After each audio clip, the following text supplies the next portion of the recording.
Hello friends, ఎలా ఉన్నారు? ఈ యూనివర్స్ మొత్తం ఒక మిస్టరీ. ప్రతి ఆబ్జెక్ట్ నిర్జీవమైనది కావచ్చు. సూక్ష్మ స్థాయిలో వాటిలో ఉండే ఎలక్ట్రాన్, ప్రోటాన్, న్యూట్రాన్లో చలనం అనేది ఉంటుంది. దానికి ఫండమెంటల్ ఫోర్స్ అనేది కారణమై ఉంటుంది. ఆ ఫోర్స్ అప్లై అవ్వడానికి గల కారణం మనకి తెలియదు. సరే, అందులో భాగంగానే కోట్ల సంవత్సరాల క్రితం జరిగిన బిగ్ బ్యాంగ్ నుండి యూనివర్స్, తర్వాత అనేక సంవత్సరాలలో నక్షత్రాలు, గ్రహాలు, భూమి కూడా ఏర్పడి దానిపై జీవం అనేది ప్రారంభమైంది. ఇంకా ఈ టైం ల్యాబ్స్లో ఎంతో చరిత్ర, నాగరికతలు వెలిసి అంతరించిపోవడం కూడా జరిగింది అండ్ జరుగుతూనే ఉంది.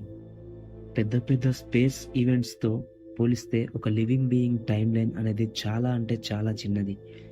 ఇదంతా కొనసాగుతూనే ఉంటుంది. కానీ విశ్వం గురించిన పూర్తి సమాచారం మనకి ఎప్పటికీ తెలియదు.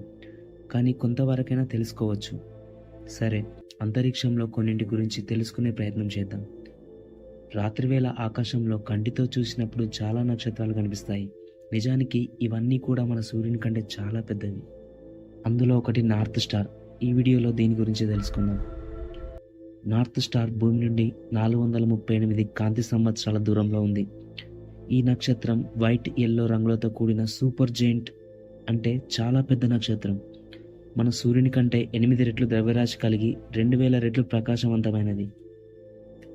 రాత్రి ఆకాశంలో చూడడానికి ఇది బ్రైటెస్ట్గా కనిపించదు, కానీ దీనిని సులభంగా ఆకాశంలో ఉత్తర దిశలో గుర్తించవచ్చు. ఈవెన్ మనం సిటీలో లైట్ పొల్యూషన్లో ఉన్నా కూడా. దీనికే మరో పేరు పోలారిస్, అంటే ధ్రువ నక్షత్రం. పరంగా చూస్తే నార్త్ స్టార్కి పెద్ద చరిత్ర ఉంది. దీనిని మెసొపటోమియన్స్ స్టార్ ఆఫ్ ద సీగా పరిగణించేవాళ్ళు, అంటే సముద్రపు నక్షత్రం అని. ఆకాశంలో ఈ నక్షత్రం దాని స్థిరమైన స్థానం కారణంగా ఒకప్పుడు నావికులు ఈ నక్షత్రాన్ని దిక్సూచిగా వారు వెళ్ళవలసిన గమ్యాన్ని చేరుకోవడానికి ఉపయోగించేవారు. ఉత్తర హరిజోన్ మరియు నార్త్ స్టార్ మధ్య కోణాన్ని కొలవడం ద్వారా నావిగేటర్ సముద్రంలో ఓడ యొక్క అక్షాంశాన్ని ఖచ్చితంగా తెలుసుకోగలిగేవాడు.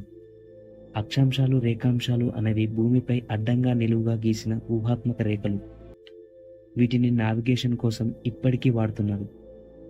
లిటిల్ డిప్పర్ అనే కాన్స్టలేషన్ లేదా సప్తర్షి మండలం అనే నక్షత్ర రాశిలో ఈ నార్త్ స్టార్ ప్రకాశవంతమైనది. భూమి యొక్క అక్షానికి సంబంధించి ఇది ఆక్రమించిన ప్రత్యేక స్థానం కారణంగా దీనిని ఇలా పిలుస్తారు. మీరు రాత్రంతా మేల్కొని ఉత్తర ఖగోళ ధ్రువం వైపుగా నక్షత్రాలను చూస్తున్నట్లయితే అవన్నీ ఒక బిందువు చుట్టూ తిరుగుతున్నట్లు టైం ల్యాబ్స్లో నెమ్మదిగా గమనించవచ్చు. ఆ బిందువు యొక్క స్థానం అనేది మారదు. అదే నార్త్ స్టార్. ఇది స్థిరంగా ఉంటుంది. ఓకే ఫ్రెండ్స్, ఈ వీడియోలో ధ్రువ నక్షత్రం గురించి, అంటే పోలారిస్ గురించి సమాచారాన్ని అయితే తెలుసుకున్నారని అనుకుంటున్నాను. And thanks for watching.